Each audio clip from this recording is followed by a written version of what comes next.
mahasiswa-mahasiswi dari Prodi D3 Keperawatan Universitas Negeri Padang. Kali ini kami akan membahas hasil dari final project pemrograman dasar atau bahasa C kami dengan judul aplikasi pengolahan data bilangan secara acak untuk memenuhi tugas mata kuliah pengantar kodi oleh dosen pengampu Bapak Busran SPD MT. Untuk itu, izinkan kami untuk memperkenalkan diri. Saya sendiri, Cindy Mutiara Fildi dengan NIM 24334158 sebagai moderator, dan rekan-rekan saya Selvi Febrialiana Yamunan dengan NIM 24334135 sebagai presentator. Dan saya Noval Kurniawan dengan NIM 24334128 sebagai presentator.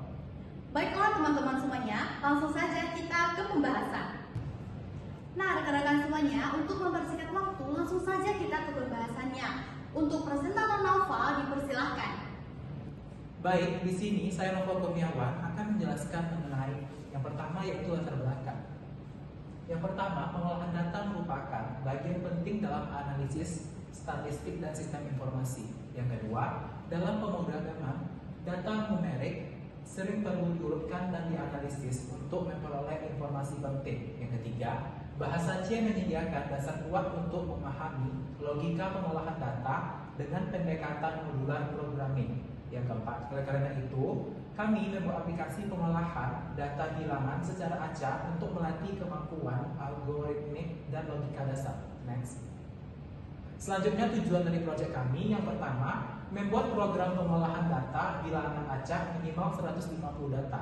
Yang kedua, menerapkan konsep pemrograman modular agar kode lebih terstruktur. Yang ketiga, menampilkan berbagai hasil analisis data seperti sorting, yaitu besar ke kecil atau kecil ke besar. Selanjutnya, nilai tertinggi dan terendah, nilai rata-rata, median dan modus, jumlah data yang sama, dan juga kami menghasilkan program yang user friendly dan mudah digunakan. Next.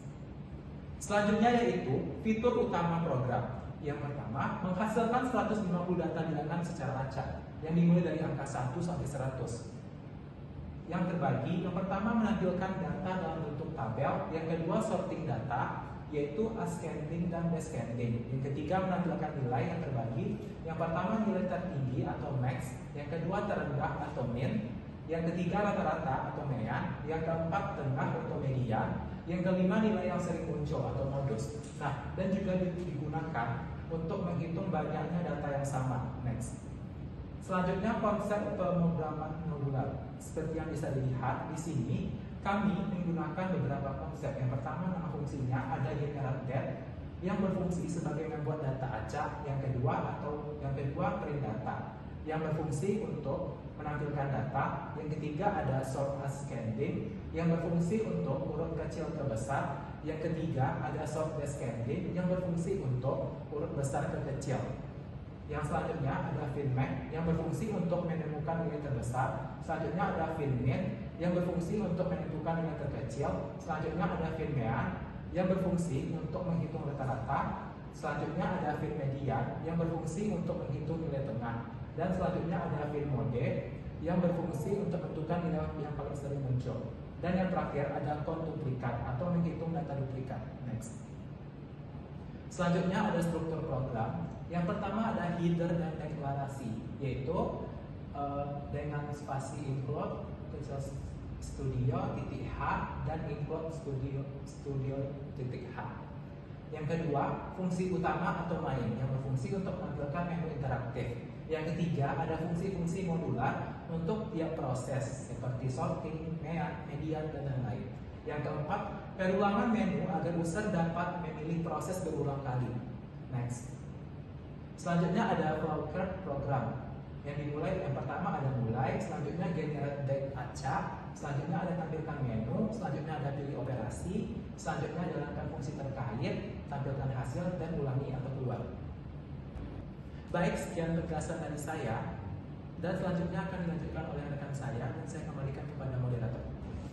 Nah baik rekan-rekan semuanya, rekan saya Noval telah menjelaskan bagaimana latar belakang, tujuan, ataupun fokus dari program ini. Selanjutnya, untuk pembahasan yang lebih dalam lagi akan dijelaskan oleh rekan saya Selvi. Untuk itu dipersilahkan. Baik, terima kasih moderator atas kesempatannya. Baik, di sini saya akan melanjutkan penjelasan dari rekan saya tadi. Yang selanjutnya ada hasil program atau contoh outputnya. Yang pertama ada tampilan menu, yaitu tampilkan data, urutkan kecil ke besar, kemudian besar ke kecil. Yang keempat ada nilai tertinggi, nilai terendah, nilai rata-rata, nilai tengah, nilai paling sering muncul, banyaknya data yang sama, kemudian keluar. Contoh hasil, nilai tertinggi yaitu 99, nilai terendah yaitu 22, nilai rata-rata yaitu 49,68, kemudian mediannya 50, modusnya 37, data duplikatnya 67. Kemudian analisis hasil. Program mampu menghasilkan 150 data acak dengan rentang 1 sampai 100. Semua fungsi berjalan dengan benar dan menampilkan hasil sesuai logika. Hasil perhitungan median, modus, dan dapat berubah sesuai data acak. Sorting berfungsi dengan benar, baik ascending maupun descending. Program mudah dijalankan dan interaktif di terminal. Next. Keunggulan program. Yang pertama ada menggunakan konsep modular. Tujuannya untuk mudah dipahami dan diuji. Yang kedua ada user friendly interface. Tujuannya ada tampilan menu sederhana dan interaktif. Kemudian yang ketiga mampu menampilkan hasil analisis data otomatis. Yang terakhir cocok sebagai dasar untuk aplikasi statistik lebih lanjut. Next. Kendala yang dihadapi selama pemrograman yaitu pertama mengurutan data atau sorting, sempat error saat belum menukar variabel dengan benar. Yang kedua ada nilai median, perlu urutan data terlebih dahulu agar hasil akurat. Yang ketiga fungsi modus awalnya tidak efisien karena diperbaiki dengan perulangan ganda. Yang terakhir penataan tampilan data agar rapi di terminal. Sekian penjelasan dari saya kembalikan kepada moderator. Nah, baik rekan-rekan semua. Rekan saya Salvi telah membahas mengenai apa kegunaan dari program ini, lalu apa kendala yang akan dihadapi ketika kita menggunakan program ini. Nah, sebelumnya izinkan saya untuk memperlihatkan hasil yang sebenarnya ketika ini direalisasikan pada aplikasi pemrogramannya. Untuk itu akan kami tampilkan. Nah, rekan-rekan semua, ini adalah hasil dari bahasa pemrograman yang telah kami buat. Nah, kita akan lihat. Tolong operator dibuka ya. Nah, ini dia hasil dari aplikasi pengolahan data bilangan acak. Dapat teman-teman lihat ada data awal, hasil pengolahannya, data dari kecil ke besar, data dari besar ke kecil, nilai tertinggi, terendah, rata-rata, nilai tengah, ataupun median, dan nilai paling yang sering muncul. Nah, ini adalah program yang telah berhasil kami buat, teman-teman.